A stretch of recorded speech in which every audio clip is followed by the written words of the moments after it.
What's up guys, my name is Ryan, and in the last few years I've lived in some crazy places, from the world's most dangerous city to the mountains of Switzerland, and I want to tell you the stories behind them. So here's the top 5 places where I've lived.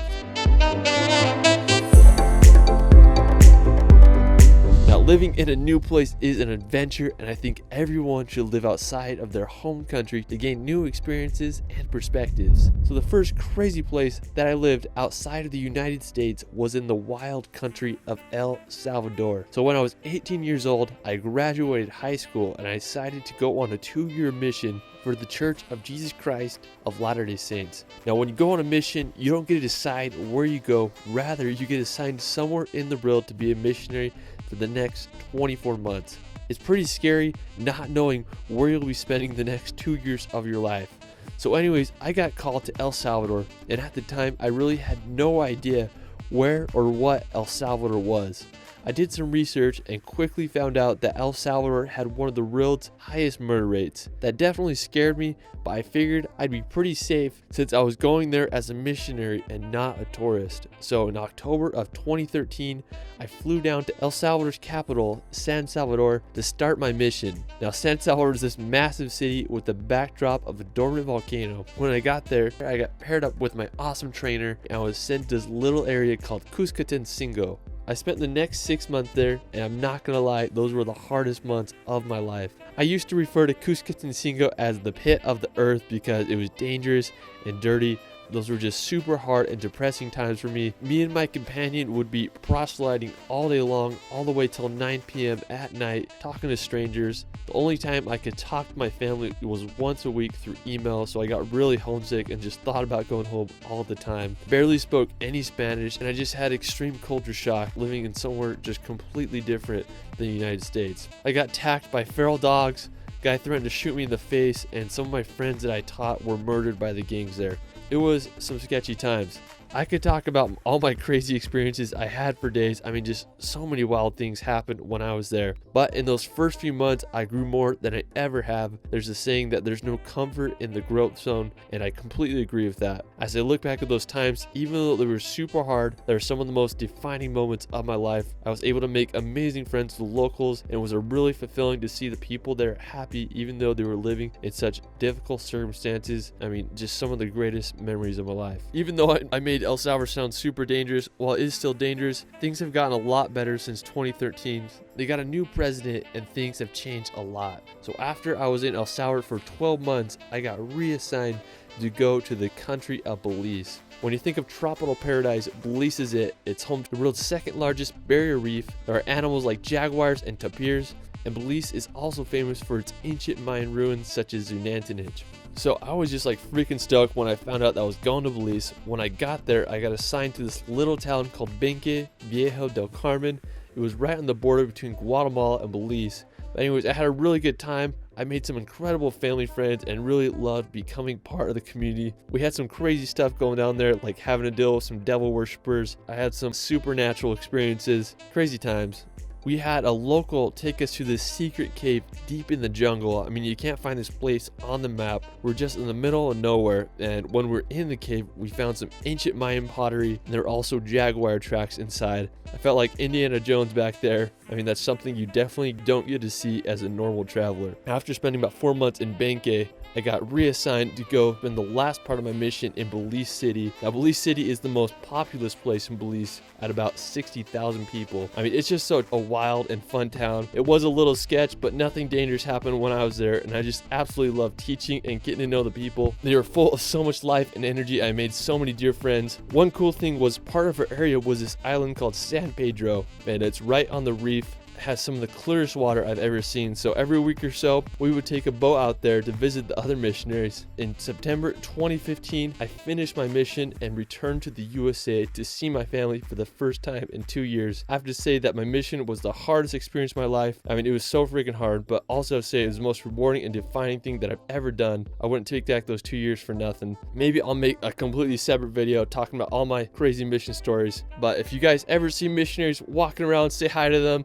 They would would love to talk to you. Alright, so after I got back from Belize and El Salvador, I started going to college in Utah, and during the summer of 2017, I got one of the greatest opportunities of my life and landed an internship in Geneva, Switzerland. It's always been a dream of mine to live in Europe, and Switzerland was at the top of my list, so I was just so freaking excited to go. Now, Geneva, Switzerland is home to the United Nations office. It's a place where all the world's leaders come together to discuss important issues. So I lived like 5 minutes away from it, and I did an internship for a human rights group, and I would make animated videos that were focused on teaching children around the world about their human rights. Now, on a normal day, I would work and make videos from about 9 to 5, and then after work, I would go down the city and explore. I had such a good time wandering around and exploring Geneva. Sometimes I would go to this bridge and jump off into the river below. Now, Lake Geneva was just a short walk from the house that I was staying at. On warm evenings, I would walk down there and just go swim in the lake, and I remember just sitting there and thinking, gosh, I would just love to live here. I hope I can make that happen one day. I will say that living there was ridiculously expensive. I pretty much starved myself and survived off of pasta, chocolate, and Coke because those were the only things that were cheap.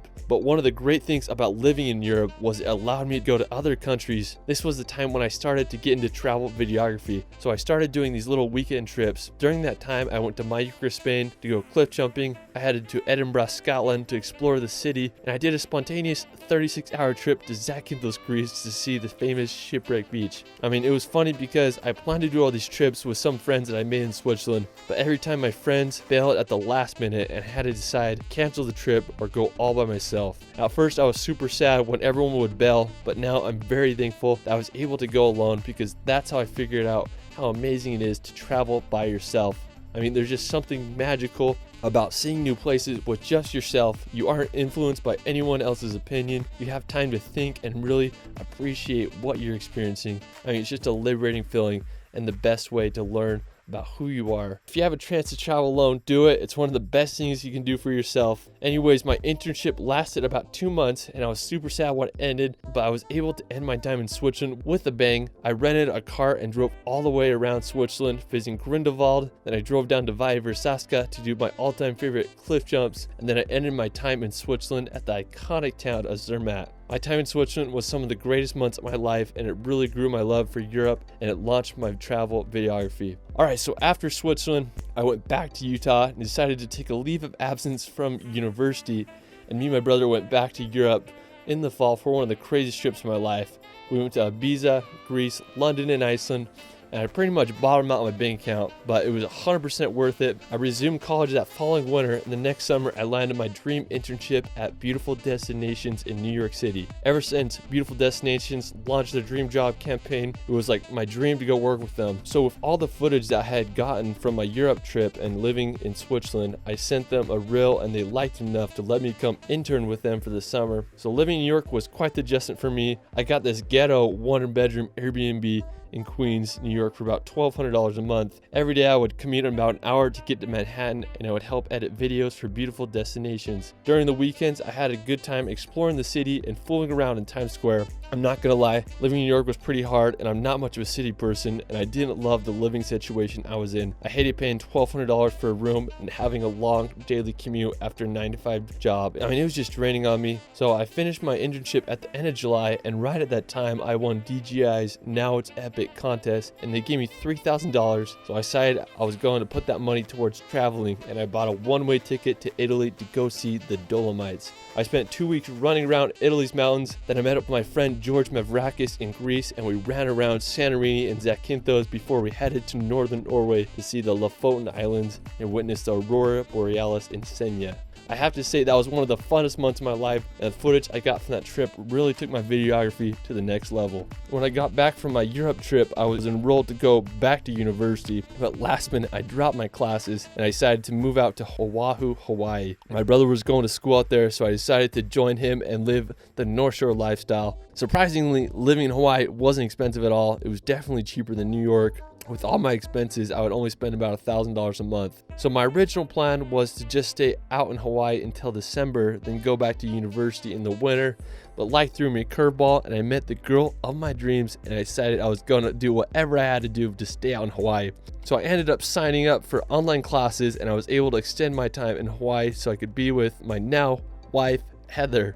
So those were some of the funnest times of my life. Things were just simple. Most days consisted of waking up, doing some work, and then spending time outside by the ocean. If you're in college right now, I'd highly recommend looking into online classes so you can live wherever you want. There's something so liberating about being able to go wherever you want and not be tied down to a university. Alright, so after living about 9 months in Hawaii, I came back to Utah and miraculously I graduated from college, and just a month ago I married the girl of my dreams, Heather, and we are currently living in Utah until we can hopefully go spend a month or two in Europe this summer. I hope this video was interesting to you, and if anything, I just hope it gets you inspired to live somewhere new. Whether you do an internship abroad or enroll in online classes or just go do a month-long trip to another country, I promise you won't regret it and will be the best times of your life. Anyways, it's Ryan. You can find me on Instagram and TikTok at shirley.films.